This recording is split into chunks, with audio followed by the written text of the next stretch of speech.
अस्सलाम वालेकुम dear students. जो स्टूडेंट्स भी यूईटी के ई कैट टेस्ट की, नस्ट के, एनईटी टेस्ट की या फास्ट प्यास और जीके जैसी टॉप यूनिवर्सिटीज़ के घर बैठे एंटी टेस्ट की प्रिपरेशन करना चाहते हैं तो आप हमारे ऑनलाइन सेशन को ज्वाइन कर सकते हैं।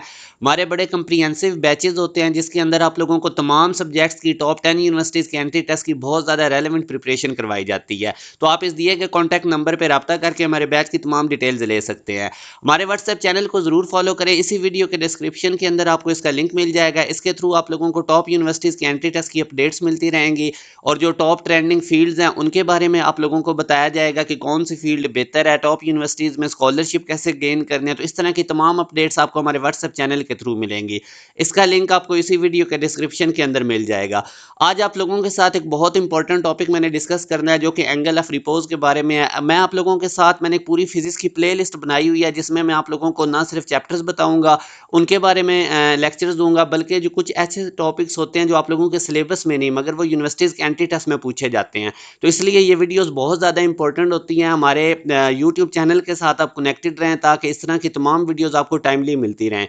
और जो स्टूडेंट्स एक प्रॉपर वे से तमाम सब्जेक्ट्स की तैयारी करना चाहते हैं तो उनके लिए हाईली रिकमेंडेड है कि आप लोग हमारे बैच को ज्वाइन करें। अब जैसे ये आप लोगों को एक इंक्लाइंड प्लेन के ऊपर एक मैस एम नज़र आ रहा है और एंगल थीटा आपको गिवन है। तो अब बेसिकली अगर मैं देखूं तो इस मैस का जो वेट है एम जी वो वर्टिकली डाउनवर्ड एक्ट करेगा और इस पे जो नॉर्मल रिएक्शन है वो सरफेस के परपेंडिकुलर होगा।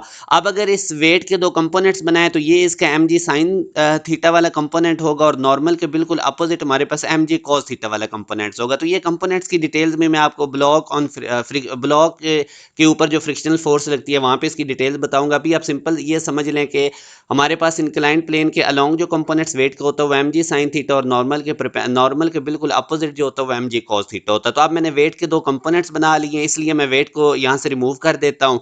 तो ये आप देख सकते हैं आप लोगों के सामने आप एक डायग्राम बनी है। तो normal reaction basically M G cos theta की इक्वल है। तो यहाँ से अब अगर देखें तो अप्लाइड फोर्स हमारे पास एम जी साइन थीटा लग रही है जो इस मैस को नीचे मूव करवाएगी डाउनवर्ड। तो बिल्कुल इसके अपोजिट फ्रिक्शन की फोर्स एक्ट करेगी और ये फ्रिक्शन की फोर्स जो है बेसिकली अब मैक्सिमम फ्रिक्शन की फोर्स अगर हमने निकालनी हो तो हमें पता है कि वो लिमिटिंग फ्रिक्शन होती है और उसकी वैल्यू होती है म्यू एस इंटू एन। ये मैंने लास्ट वाली वीडियोस के अंदर आपको बताया। अगर आपने वो नहीं देखी तो स्टैटिक फ्रिक्शन वाली वीडियो जरूर देख लें जिसमें मैंने स्टैटिक फ्रिक्शन और काइनेटिक फ्रिक्शन की आपको डिटेल्स बताई है। तो अब अप्लाइड फोर्स जो इस मैस को मूव करवाएगी इस इंक्लाइंड प्लेन के अलोंग वो एम जी साइन थीटा है। तो इसके अपोजिट जो फ्रिक्शन की फोर्स जो मैक्सिमम फ्रिक्शन की फोर्स की वैल्यू वो लिमिटिंग फ्रिक्शन होती है और इसका फार्मूला मैंने आपको बताया था म्यू एस इंटू एन होता है और एन हमने अभी निकाला है जो कि एम जी कॉस थीटा की इक्वल है। तो ये हमारे पास मैक्सिमम लिमिटिंग फ्रिक्शन की वैल्यू है जो मैंने इधर आप लोगों के सामने लिख भी दी है। अब ये जो हमारा गिवन एंगल थीटा है अगर ये स्मॉल होगा, अब आप लोगों ने यहाँ से केयरफुली देखना है।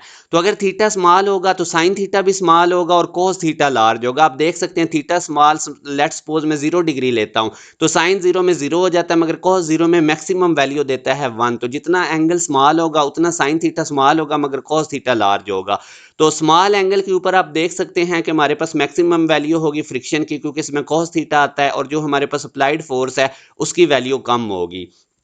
अब इसी तरह अगर हम इस थीटा को इंक्रीज करते हैं तो जैसे ही हम थीटा को इंक्रीज करेंगे तो ये जो एम जी साइन थीटा वाली अप्लाइड फोर्स है ये इंक्रीज होगी और हमारे पास ये जो फ्रिक्शनल फोर्स है जो कि mu S M G cos theta जिसमें आ रहा है तो ये डिक्रीज होगी। थीटा बढ़ाने से साइन थीटा इंक्रीज होगा, कॉस थीटा डिक्रीज होगा। तो अब एक ऐसी सिचुएशन आएगी जहां पे जो अप्लाइड फोर्स है वो हमारे पास इस फ्रिक्शनल फोर्स के इक्वल हो जाएगी। याद रखें जब स्टार्ट में थीटा स्मॉल था अप्लाइड फोर्स कम थी और फ्रिक्शनल फोर्स ज़्यादा थी, इस वजह से बॉडी रेस्ट पे रहेगी। मगर जैसे जैसे हम थीटा बढ़ाते जाएंगे applied force M G sine theta बढ़ती जाएगी और ये जो हमारे पास फ्रिक्शनल फोर्स है ये कम होती जाएगी। तो एक ऐसा एंगल आएगा जहाँ पे ये जो अप्लाइड फोर्स है ये हमारे पास फ्रिक्शनल फोर्स के इक्वल हो जाएगी। तो उस वक्त body just about to slide होगी, यानी अगर आप एंगल थोड़ा सा भी उससे आगे बढ़ाएंगे तो अप्लाइड फोर्स बढ़ जाएगी और ये जो ब्लॉक है ये मूव कर जाएगा। तो बहरहाल जब इन दोनों की वैल्यूज इक्वल थी तो ये जो हमारे पास एंगल आता है एम जी से कट जाएगा। तो यहाँ से अब साइन कॉस को साइन से डिवाइड करें टैन बनेगा और इधर थीटा हमारे पास म्यू एस रह जाएगा। थीटा से कट जाएगा, theta R mean angle of repose.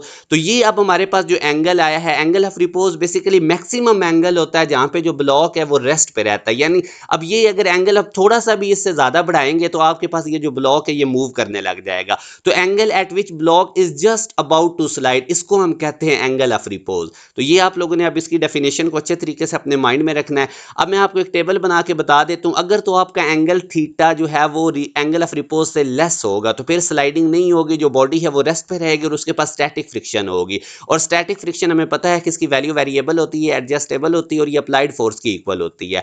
और अगर हमारे पास जो गिवन एंगल है वो एंगल ऑफ रिपोज के इक्वल आ जाता है तो फिर जो बॉडी है वो जस्ट अबाउट टू स्लाइड होगी और उसकी मैक्सिमम वैल्यू फ्रिक्शन की होगी, जो कि लिमिटिंग फ्रिक्शन है। और इसका फार्मूला भी हमें पता है, म्यू एस इंटू एन होता है। और अगर given angle angle of repose से ग्रेटर होगा तो उस केस में स्लाइडिंग स्टार्ट हो जाएगी और जो फ्रिक्शन बॉडी मोशन में होगी, और मोशन में जो फ्रिक्शन होती है वो काइनेटिक फ्रिक्शन होती है। और काइनेटिक फ्रिक्शन की वैल्यू इस तरह निकालते हैं, म्यू के इंटू एन। तो अभी अब आपके सामने मैं क्वेश्चन आपको करवाता हूँ, उधर से आपको ज्यादा क्लियर होगा। गिवन एंगल 30 डिग्री है, एंगल ऑफ रिपोज उसने बता दिया 45 डिग्री है। अब वो कहता है find if body is at rest और इन मोशन, कि बॉडी रेस्ट में है या मोशन में, ये फाइंड आउट करें और कैलकुलेट करें फ्रिक्शन की फोर्स भी और एक्सेलरेशन भी। तो अब आप देख लें कि जो मैं गिवन एंगल है वो एंगल ऑफ रिपोज से लेस है, तो इस पे जो अप्लाइड फोर्स होगी वो तो अब हमें पता है mg sin 30 डिग्री होगी, और इसके अपोजिट हमारे पास स्टैटिक फ्रिक्शन होगी। अब कैसे हमें पता चला ये स्टैटिक फ्रिक्शन है, क्योंकि हमारे पास एंगल ऑफ रिपोज 45 डिग्री है और जो गिवन एंगल है वो लेस है एंगल ऑफ रिपोज से, तो बॉडी मूव नहीं करेगी। बॉडी तभी मूव करती है जब हमारे पास जो गिवन एंगल है वो एंगल ऑफ रिपोज से ग्रेटर हो, जैसा कि मैंने आपको प्रीवियस बताया अभी। तो अब स्लाइडिंग नहीं होगी, और जब स्लाइडिंग नहीं होगी बॉडी रेस्ट पे होगी, और रेस्ट पे स्टैटिक फ्रिक्शन होती है, और स्टैटिक फ्रिक्शन की वैल्यू हमें पता है कि ये हमारे पास इस तरह अप्लाइड फोर्स की इक्वल होती है, जैसे कि मैं भी आपको बता के हूं। तो अप्लाइड फोर्स mg sin 30 है, तो इसकी आप वैल्यू निकाल लेंगे तो ये आंसर आ जाएगा। और जाहिर है बॉडी रेस्ट पे है तो उसका एक्सेलरेशन 0 होगा।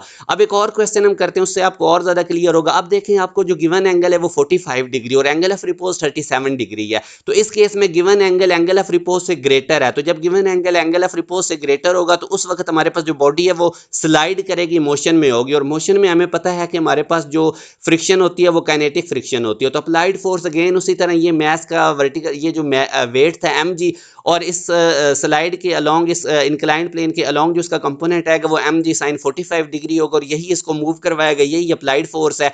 और उसके बाद इसका जो नॉर्मल के अपोजिट कंपोनेंट है वो mg cos 45 डिग्री होगा। तो अब हमें पता है कि काइनेटिक फ्रिक्शन होती है म्यू के इंटू एन, क्योंकि ये मोशन में, और मोशन में काइनेटिक फ्रिक्शन होती है म्यू के, और एन की वैल्यू हमें पता है mg cos 45। तो ये अब हमने निकाल ली और इससे आप लोग इसका आंसर निकाल लेंगे।